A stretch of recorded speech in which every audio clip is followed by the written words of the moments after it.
10 bread slice எடுத்து வச்சுருக்கிறேன். ஒன்றும் பாதியமாக கட் பண்ணி எடுத்து வச்சுக்கலாம். ஒரு மிக்ஸி ஜார் எடுத்து ஒன்றும் பாதியமாக கட் பண்ணி வச்சுக்கிற பிரெட் ஸ்லைஸை மிக்ஸி ஜாரில் போட்டுக்கலாம். 15 முந்திரி, 15 பாதாம், 6 ஏலக்காய் மிக்ஸி ஜாரில் போட்டுக்கலாம். இப்போ இது எல்லாத்தையுமே கொரப்பாக அரைச்சிட்டு வந்து பார்க்கலாம். கொரப்பாக அரைச்சாச்சு. இப்போ இது ஒரு ஓரமாக இருக்கட்டும்.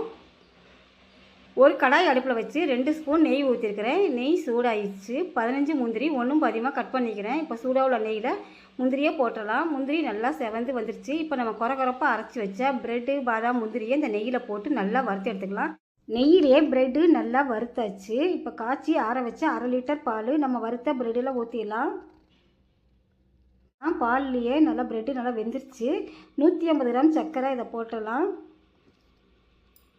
இதை நல்லா மிக்ஸ் பண்ணி விட்டுக்கலாம். சர்க்கரை நல்லா கரைஞ்சி வரட்டும். 1 ஸ்பூன் நெய் ஊற்றி ஒரு பிளேட்டுக்கு மாற்றிடலாம். சுவையான பிரெட் அல்வா